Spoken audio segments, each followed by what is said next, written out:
भगवद गीता का 6वां अध्याय प्रारंभ होता है।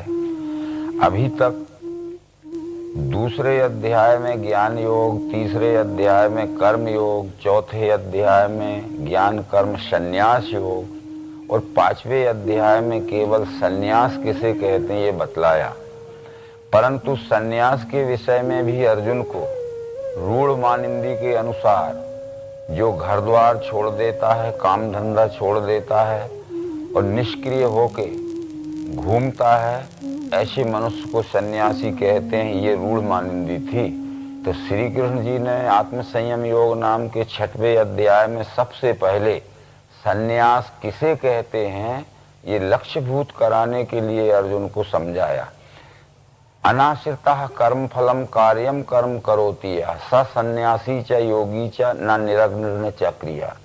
इससे आशय है कि जो अपने स्वकर्म के द्वारा निष्काम भाव से प्राणी मात्र को सुख शांति पहुंचाने के सदैव कर्म में लगा रहता है वो सन्यासी है।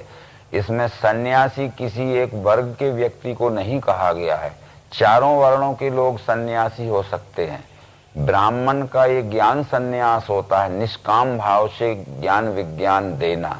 क्षत्रिय का ये रक्षा और न्याय सन्यास हो सकता है, निस्वार्थ भाव से न्याय रक्षा करना। वैश्य का ये व्यापार या व्यवसाय धन सन्यास हो सकता है, निस्वार्थ भाव से धन दान द्वारा प्राणी मात्र की सेवा करना। और ये शूद्र का ये सिर्फ सन्यास हो सकता है। इसलिए सन्यास किसी एक ही वर्ग को लागू नहीं होता है, चारों वर्ण के व्यक्ति सन्यासी हो सकते हैं। क्योंकि स सन्यासी च योगी च, वही सन्यासी है वही योगी है, पर जिसने कर्म करना त्याग दिया है, अग्नि आदि छूना त्याग दिया है, वो सन्यासी नहीं हो सकता। वेदों में भी सन्यास के विषय में जो कुछ समझाया गया है वह यही समझाया गया है कि कर्म त्यागान सन्यासो न प्रेष्योच्चारण तु संधो जीवात्मनोर ऐक्यम संन्यासा प्रकीर्ता। कर्म त्याग देने से कोई सन्यासी नहीं होता है, कर्म करने से कोई सन्यासी नहीं होता है। जीव और ब्रह्म की एकात्मता का प्रत्यक्षीकरण युक्त अनुभव जिसे प्राप्त हो गया है उसको सन्यासी कहते हैं। आशय त्रैविद्याम परे नास्ति संन्यास परमम तपः। वेदों में संन्यास को परम तप कहा है, पर परम तप जो कहा है तो तप का अर्थ भी वेदों में शॉर्ट फॉर्म में समझाया गया है कि तप से संन्यास की सिद्धि होती है। तो तप का अर्थ है तासे अर्थ है तत्व, पासे अर्थ है पहचान। परमात्म तत्व पहचान लिया है जिसने, वो सन्यासी हो गया है। किसी वेशभूषा को सन्यास नहीं कहा है सन्यास जिसे संज्ञा उसी का नाम योग है।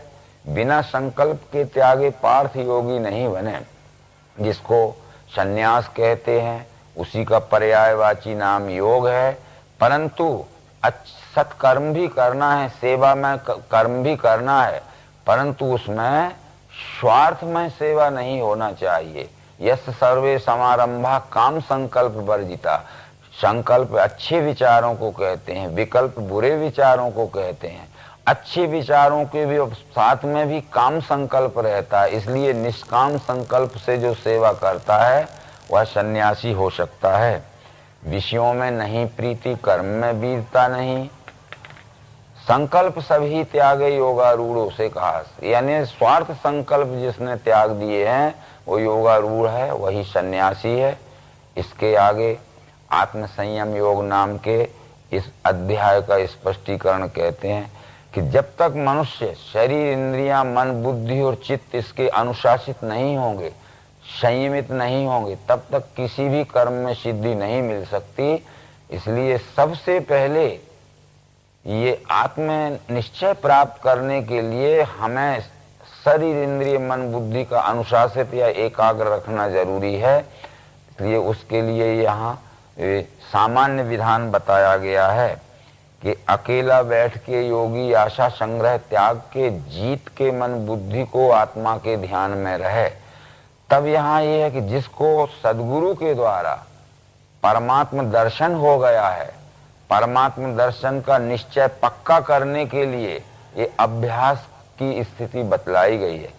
अकेला बैठे चाहे सबके साथ में बैठे, यदि सद्गुरु के द्वारा विश्व ही परमात्मा या निश्चय नहीं हुआ है तो फिर वो निश्चय पक्का करने के लिए अभ्यास तो करना पड़ेगा, पर निश्चय परमात्मा का हो गया है वो है। तो बैठना कैसे? काया गर्दन माथे को सीधा या चल स्थिर करे, दृष्टि नासाग्र में राखे, दिशाएं देख न तजे। इस मंत्र पे अनेक विद्वानों ने अनेक प्रकार के मतभेद किए हैं, परंतु जो शरीर के अंगों के नाम बतलाए गए हैं, काया कहते हैं कमर से गर्दन तक के स्थान को, गर्दन कहते हैं ये सिर से नीचे के और धड़ से ऊपर के हिस्से को, और माथा कहते हैं सिर के सामने वाले हिस्से को। बैठते समय शरीर यानी कमर से गर्दन तक का हिस्सा सीधा होना, गर्दन यानी सिर से नीचे और धड़ से ऊपर का हिस्सा सीधा होना, और माथा यानी ऐसा सीधा बैठना। दृष्टि नासाग्र में राखे तो नासिका के अग्रभाग में दृष्टि रखे, इसका मतलब है सीधा देखे, इधर उधर न देखे, क्योंकि दिशाएं देखना तजे ये निर्देश उसके साथ है। इधर उधर दृष्टि घुमाएंगे तो जिस वस्तु को देखेंगे मन उसकी ओर कुछ न कुछ प्रतिशत अपने विचारों से दौड़ेगा, तो उसकी 100% एकाग्रता भंग होगी। जब नासिका के अग्रभाग देखने का लोगों ने अनर्थ किया तो आदि शंकराचार्य को ये कहना पड़ा कि दृष्टिम ज्ञानमयी कृत्वा पश्येद ब्रह्ममयम जगत सदृष्टि परमोदारा ननाशाग्रवलोकनी। ज्ञानमय दृष्टि करो, यह जगत ही परमात्मा ब्रह्म स्वरूप यह देखो। सदृष्टि परमोदारा वही परम श्रेष्ठ दृष्टि है, ननाशाग्रवलोकनी। दृष्टा दर्शन दृश्य आदि विरामो यत्र भवेत्, दृश्य तत्रैव कर्तव्य ननाशाग्रवलोकनी। दृष्टा दर्शन दृश्य इस त्रिपुटी का भी जहाँ लय हो जाता है, वह दृष्टि प्राप्त करना ही हमारा ध्येय है। ननाशाग्रवलोकनी, नासिका के अग्रभाग को अवलोकन करने से कोई लाभ होना संभव नहीं है। इन सब विचारों को देखते हुए ये संपूर्ण सृष्टि परमात्मा स्वरूप है, यह निश्चय पक्का होने के लिए एकाग्र चित्त से शरीर इंद्रिय मन बुद्धि को वश में करके बैठे, ये निर्देश करने का यह मतलब है। परंतु वो आत्मा बंधु आत्मा का जिसने मन वशी किया, जिसने मन नहीं जीता, उसका सत्व तो वो करे। इसमें त्रिपुटी फिर आई। वो व्यष्टि आत्मा समष्टि आत्माओं का बंधु है। जिस व्यष्टि आत्मा ने अपने मन को वश में कर लिया है और जिसने अपने मन को नियंत्रित नहीं किया है, जिसने अपने मन को अनुशासित नहीं किया है, तो वो सबके साथ में प्रेममय सेवामय व्यवहार नहीं कर सका। इसलिए सबके साथ में उसका राग द्वेष का सत्वत्व का ही व्यवहार होगा। आगे जो बात बतलाई है, भीत त्यागे रहे शांत आचरे ब्रह्मचर्य को, मन रोके मुझे ध्यावे मत परायण हो रहे। तब इस बात को फिर ध्यान में रखनी है कि तत्वदर्शी सदगुरु के द्वारा विश्व ही परमात्मा यह निश्चय प्राप्त हो जाने के बाद, निश्चय पक्का होने के लिए, उसको मनन करने के लिए किस तरह हम साधक को रहना चाहिए, ये विचार इसमें रहे। बैठे जब निश्चय पक्का करने के लिए तो सब प्रकार का भय छोड़ देवे, शांत रहे, आचर्य ब्रह्मचर्य को। एक इंद्रिय का संयम ही ब्रह्मचर्य नहीं है, तो समस्त इंद्रियों का संयम में रखना ब्रह्मचर्य है। पतंजलि योग शास्त्र ने कहा है कि स्व विषय संप्रमोषे चित्त स्वरूपानुकारी इंद्रियाणाम प्रत्याहारा, यानी कान का व्यभिचार भी होता है, वाणी का व्यभिचार भी होता है। हर इंद्रिय का अपने अपने विषयों में अति उपयोग का नाम व्यभिचार है। इसलिए संपूर्ण शरीर को संयम में रखना इंद्रिय मन बुद्धि सहित ये ब्रह्मचर्य। वास्तव में ब्रह्मचर्य की व्याख्या जो महामुनि व्यास ने पुराण में की है, वो ये कहते हैं कि यदिदम ब्रह्मणो रूपम ब्रह्मचर्यमिति स्मृता। हमारे आयुष्य को यदि 100 भागों में बांट लिया जाए तो आयुष्य का प्रथम चरण जो 25 वर्ष का होता है, जन्म से लेकर 25 वर्ष तक, उसमें यह विश्व ही ब्रह्म है। गुरुकुल में यह निश्चय प्राप्त करने के लिए जो हम जाते हैं उसका नाम ब्रह्मचर्य है। यानी ब्रह्म को जानकर ब्रह्म के साथ आचार कैसे किया जाता है, यह सीखने के लिए ये ब्रह्मचर्य कहा गया है। परंतु जब हम इस तरह विश्व ही ब्रह्म है इसको जानकर इस विश्व रूपी ब्रह्म के साथ हमें अपना सेवामय आचार करना सीखना ही ब्रह्मचर्य का कारण है।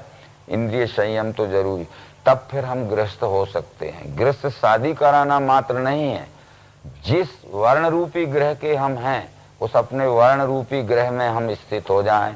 स्थित हो गए तो फिर उसका कार्य भी चलाना है, पृष्ठ होना पड़ेगा, उसका नाम बाण पृष्ठ है।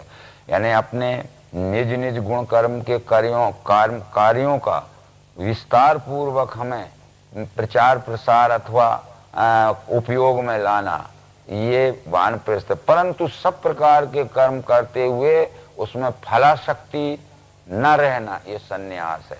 इसलिए ये पहले ही इस श्लोक में हमने कृष्ण जी के द्वारा ये समझ लिया कि अनाश्रितः कर्म फलम कार्यम कर्म करोति यह स सन्यासी च योगी च न निरग्न च क्रिया। विश्व सेवार्थ अपने स्वकर्म के द्वारा फल इच्छा छोड़कर जो कर्म कर रहा है वो सन्यासी, वही योगी।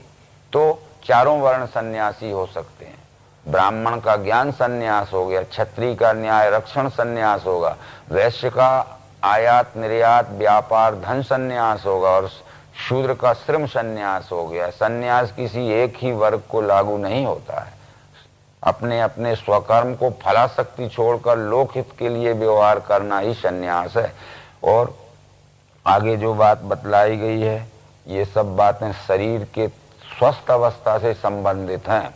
इसलिए युक्त आहार विहारी जो युक्ति ही कर्म आचरें, युक्त है जागना सोना उनका योग दुखर है। जो अधिक खा लेते हैं, जो भूखे ही निरा रहें, जो अधिक सोवें जागें उन्हें योग सदे नहीं। या तो अधिक खा लिया या भूखे ही निरे रहे हैं, या अधिक सोते हैं अधिक जागते हैं, तो उनका शरीर स्वास्थ्य ठीक नहीं होगा। शरीर स्वास्थ्य ठीक न रहने से उनका मन भी किसी कार्य में ठीक से ग्रहण करने योग्य नहीं रहेगा। शरीर का और मन का बहुत तदात्म संबंध है। यदि हमें कोई शारीरिक रोग हो जाता है तो हमारा मन नहीं लगता है। यदि कोई मानसिक व्यथा आ जाती है तो शरीर अपने आप शिथिल हो जाता है। महाभारत युद्ध में इस बात का प्रमाण है कि अर्जुन को कोई पेट में दर्द नहीं हुआ था, सिर में दर्द नहीं हुआ था, कमर में दर्द नहीं हुआ था, परंतु जब उसने देखा कि मेरे पुत्र पौत्र और भाई बंधु सब मारे जाएंगे तो उसको मानसिक धक्का लगा। तो स्वजनों को लखा कृष्ण युद्ध इच्छा से खड़े यहाँ, मेरे गात्र हुए ढीले, मुख भी सूखने लगा, ये देह कंपित होता है, रोमराजी खड़ी रही, यहाँ ठहरा नहीं जाता। यानी अपने आप उसका शरीर निष्क्रिय हो गया। इसलिए ये शरीर का मन का तदात्म संबंध है। तो शरीर स्वस्थ रखने से मानसिक स्वस्थता रहती है, और मन का संतुलन ठीक रहने से शरीर कार्य करने में सक्षम रहता है। इसलिए ये आहार का संबंध है शरीर का, और विहार का संबंध है मन से। इन दोनों का पूरा ध्यान रखना चाहिए। निर्वात स्थान में जैसे दीप ज्योति नहीं हिले, वैसे ही आत्मयोगी का जित चित्त नहीं हिले। जैसे एक प्रकाश के दीपक के ऊपर हम कांच का आवरण लगा देते हैं तो हवा का धक्का नहीं लगता है, तो प्रकाश की ज्योति हिलती नहीं है। वैसे ही जिनका चित्त पूर्ण रूप से जय हो गया है, कितने ही विषय वासनाओं के झकोरे और धक्के लगे, उसका चित्त किंचित भी विचलित नहीं होता है, चित्त स्थिर ही रहता है। इस तरह से ये आत्मयोग स्थिति होने की पहचान है। योग से स्थिर जो चित्त जहाँ विश्रांति है गए, यहाँ योग से अर्थ है ये दिव्य चक्षु योग के द्वारा जिसने विश्व ही परमात्मा है यह समझकर उसका निश्चय पक्का कर लिया है, तो हर प्रकार का कर्म व्यवहार करते समय भी उसका चित्त किसी प्रकार की विषय वासनाओं के धक्के से विचलित नहीं होगा, या विषय वासनाओं में फंसेगा नहीं। न तेषु रमते बुधा, जो 5वें अध्याय में कह गए हैं कि उनमें ज्ञानी फंसे नहीं। जहां अपने में आप देख के आत्मतोष है, यहां भी त्रिपुटी आ गई। अपने में आप देख के, अपने में यानी साकार में, आपको यानी निराकार को, देख के यानी पुरुषोत्तम भाव से, यानी साकार में ही निराकार रूप से परमात्मा व्याप्त है। ऐसा निश्चय पक्का होके ही आत्म संतुष्टि हो जाती है।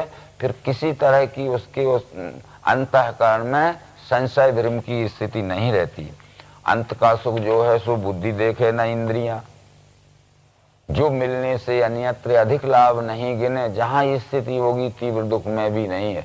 जो अंत का सुख है वह जीव ब्रह्म की एकात्मता जन्य अचल स्थिति है। सर्वांग योग शास्त्र में ये समझाया गया है, आदि का सुख है स्थूल सांसारिक पंच भौतिक क्षर भाव के भोग, आदि में क्षर का भाव देखना निज बुद्धि से।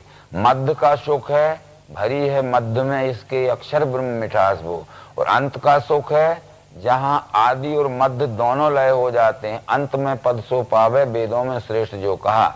इसलिए आदि क्षर है, मध्य अक्षर है, और आदि मध्य दोनों जहां लय हो गए वो अंत में वो पुरुषोत्तम है। वो अंत का सुख बुद्धि, निश्चयी बुद्धि उसको देखती है, मन और इंद्रियों से वो लक्ष्यभूत नहीं होता है। जहां स्थिति होगी तीव्र दुख में भी नहीं हिले। जो मुझे विश्व में देखे, मेरे में विश्व को लखे, उसी के दृष्टि में मैं हूं, वो मेरे दृष्टि में बसे।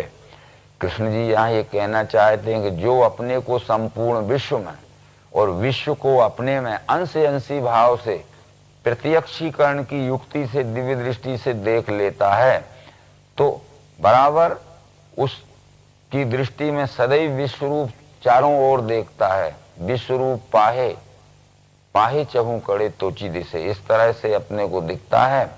तो ये निश्चयात्मिका बुद्धि, जिसे व्यवसायी बुद्धि कहा है, वो परमात्मा निश्चय कर पाती है।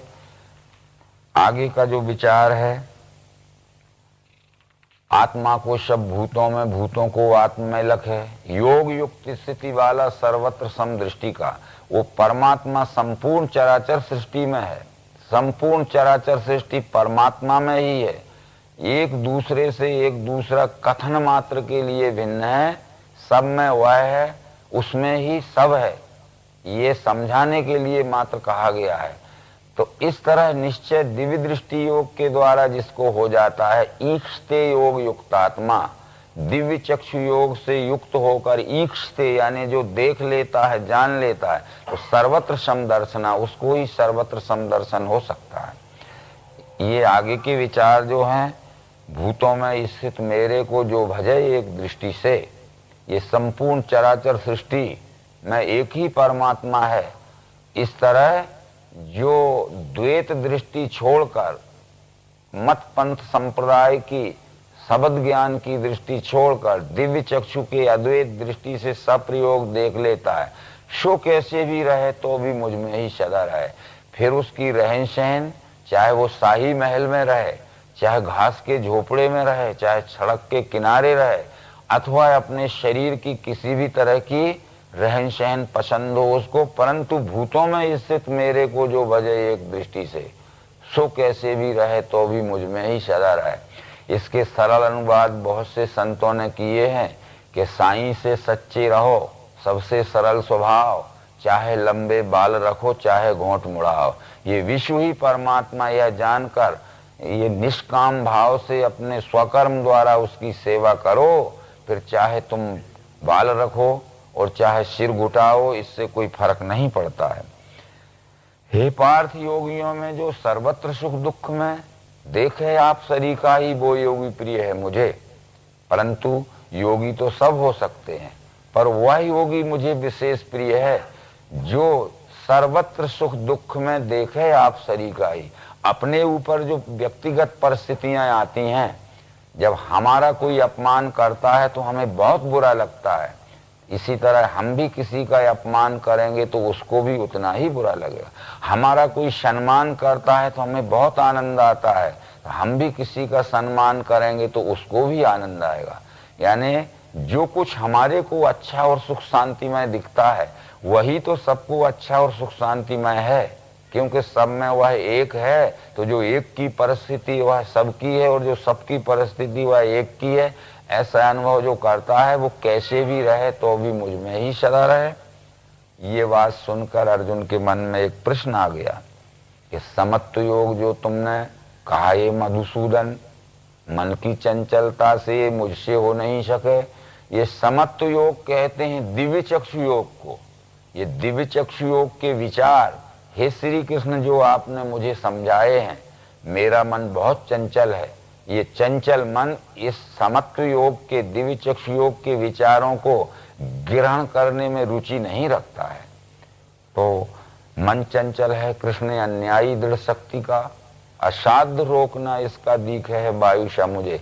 ये मन चंचल है, अन्यायी है, बलवान है, इसका रोकना असाध्य है। जैसे वायु के वेग को कोई रोक नहीं सकता है, ऐसे मन की गति को भी कोई रोक नहीं सकता है। समस्त भगवत गीता में श्री कृष्ण ने अर्जुन की एक बात को ही मान्यता दी है केवल। यहाँ कृष्ण जी कहते हैं कि फिरता रहे नहीं बैठे मन ये पार सत्य है, अभ्यास और वैराग्य इनसे कौन ते ये रुके। ये मन चंचल है, अन्यायी है, बलवान है, इसका रोकना असाध्य नहीं है अर्जुन, कष्ट साध्य जरूर है। क्योंकि अभ्यास और वैराग्य इनसे कौन ते, धीरे धीरे अभ्यास करो, धीरे धीरे मन में विकार वासनाएं उनको क्रमशः निकालो। इसी अध्याय में आगे कहा है, धैर्य संयुक्त बुद्धि से क्रमशः वासना तजे, मन को आत्मा में जोड़े न करे ध्यान अन्य का, शने शने रूपर मेद बुद्धिया दिदिगीतवा। मन में कुछ प्रतिशत विचार प्रतिदिन बुरे निकालते जाओ और अच्छे विचार तुरंत भरते जाओ। इस तरह एक दीर्घ काल में मन अच्छे विचारों से सुसंस्कृत हो जाएगा और बुरे विचारों से निकल जाएगा। और जहां जहां दौड़ जावे मन चंचल स्थिर, वहां वहां जोड़ देना आत्मा में बस यूं करें। क्योंकि परमात्मा अनुभव सदगुरु से हो गया है, वो अनुभव अंतःकरण में पक्का स्थिर होने के लिए यही अभ्यास करो कि मन जहां जाता है वो व्यष्टि सुख भोग की आसक्ति न देखे, वो परमात्मा स्वरूप की सेवा ही देखे और सेवा से ही अपने में सुख शांति का अनुभव करे। ये बात कृष्ण जी ने समझाई। परंतु ये बात जरूर कृष्ण जी साथ में कह रहे हैं कि असंयमी को ये योग प्राप्त होता नहीं कभी, मिले आत्मवशी को ये मनोजय स्वकर्म सो। जिनका शरीर, इंद्रियां, मन, बुद्धि, चित्त आदि अनुशासित नहीं रहते हैं, यानी नियंत्रण में नहीं रहते हैं, उनको ये परमात्म दर्शन कभी नहीं हो सकता है। मिले आत्मवशी को ये मनोजय स्वकर्म के, निष्काम भाव से स्वकर्म द्वारा जो सेवा करता है अवश्य ही उसका को परमात्मा अनुभूति हो सकती है। तब यहाँ एक विचार आता है कि स्वकर्म से परमात्मा की सेवा होती है कि स्वकर्म करने से परमात्मा की प्राप्ति होती है। तो भगवत गीता ने ये समझाया कि निष्काम भाव से अपने गुण कर्म के द्वारा जो सेवा करता है तब उसका अंतःकरण शुद्ध होता है, और जब अंतःकरण शुद्ध होता है तो परमात्मा अनुभूति होती है। इसलिए योग इच्छा वाले मुनि को है उपाय स्वकर्म ही, यानी परमात्म योग की, जीव ब्रह्म की का योग जिसे प्राप्त करना है तो वो स्वकर्म द्वारा निष्काम भाव से सेवा करे तो अंतःकरण शुद्ध होगा। वर्ण के कर्म से चित्त शुद्धि होती है और चित्त शुद्धि होने के बाद परमात्मा अनुभूति हो जाती है। इसलिए परमात्मा अनुभूति प्राप्त करने के लिए सबसे पहले अंतःकरण शुद्धि की जरूरत है। अर्जुन ने फिर पूछा, अर्जुन बोला, श्रद्धा युक्त कर्मयोगी योग से भ्रष्ट चित्त है, योग सिद्धि नहीं पाता, कृष्ण क्या गति है तिसे। ब्रह्म भाव महाबाहु नहीं है प्राप्त मोह से, दोनों से भ्रष्ट है तिसका मेघसा नाश तो नहीं। मेरी यह शंका कृष्ण मिटाने योग्य आप हैं, बिना तुम्हारी ये शंका दूसरा कौन खो सके। साथ साथ अर्जुन मन में ये भी समझता जा रहा है कि मैं बहुत बड़ा परोक्ष ज्ञानी विद्वान हूँ, यदि मैं ये प्रश्न किसी से करता तो मेरे प्रश्नों का उत्तर देने वाला कोई नहीं था। इसलिए कृष्ण को कहता है कि मेरी यह शंका केवल आप ही मिटा सकते हो, आपके सिवाय ऐसी मेरी शंकाओं का समाधान करने वाला मुझे कोई नहीं दिखता है मानव लोक में। श्री भगवान बोले, पार्थ उसका यहाँ आगे नाश होता नहीं कभी, कल्याण इच्छा वसी जिसको दुर्गति क्यों मिले उसे। वो पुण्यवान लोगों के साथ में भोग भोग के योग भ्रष्ट जन्म लेवे निर्मल श्रीमान के यहाँ, अथवा धीमान योगी के कुल में जन्म है मिले। इस लोक में जन्म ऐसा होना दुर्लभ है बड़ा। जिसने परमात्मा अनुभूति प्राप्त कर ली है और परमात्मा निश्चय पक्का करने के लिए जो मनन में लगा हुआ है और मनन उसका पूरा नहीं हुआ है और उसका शरीर त्याग हो गया है, तो क्या जहाँ तक उसकी मंजिल गई है वहीं उसका समाप्ति हो जाती है कि आगे उसका क्या होता है। तो कृष्ण जी ने ये उत्तर दिया कि पार्थ उसका यहाँ आगे नाश होता नहीं कभी, कल्याण इच्छा बसी जिसको दुर्गति क्यों मिले उसे। देह त्याग के समय जिसको आत्म अनुभव अधूरा रह गया है, आत्म स्थिति पक्की नहीं हुई है और देह त्याग हुआ, तो वो संस्कार लेके भविष्य का जन्म वो धारण करेगा। और जहां तक पूर्व जन्म में उसका आत्म अभ्यास हो गया है और भविष्य जन्म लेते ही वहां से आगे बढ़ने के लिए अपना पूरा निश्चय पक्का करने का प्रयत्न करेगा। परंतु उसके साथ ये योग भ्रष्ट जन्म लेवे निर्मल श्रीमान के, यहाँ श्रीमान के साथ में निर्मल विशेषण लगा हुआ है। और अथवा धीमान योगी के कुल में जन्म है मिले, अथवा बुद्धिवान योगी के कुल में जन्म मिलता है, जहां के उसका जो अधूरा योग रह गया है उसको पूरा करने के लिए बाल्यावस्था से ही उसको सब प्रकार की साधन उपलब्ध हो जाते हैं। आगे जिज्ञासु यश बालपने से ही खींचे पूर्वाभ्यास से, वो बाल्यावस्था से ही अपने आत्म स्थिति को पक्का करने के लिए प्रयत्न में लग जाता है। जिज्ञासु रपि योगस्य शब्द ब्रह्माति वर्तते। इस मंत्र में ये बतलाया गया है कि जिस ब्रह्म को शब्दों में सुना गया है वो शब्दों में सुने हुए ब्रह्म के अतिवर्तन में पहुंच जाता है, यानी शब्दों में सुने हुए को प्रत्यक्ष देख लेता है। जैसे यहाँ से कोई व्यक्ति शब्दों में सुन ले कि केंद्रीय अध्यात्म विज्ञान शाला मध्य प्रदेश के खंडवा जिले में नर्मदा तट पर एक बहुत बड़ा विद्यापीठ है, ये शब्दों में सुना और उसको देखने के लिए चला, रास्ते में रात हो गई, कोई बाधा आई तो वहीं रुक जाएगा, पर दूसरे दिन सवेरे होते फिर आगे बढ़ेगा।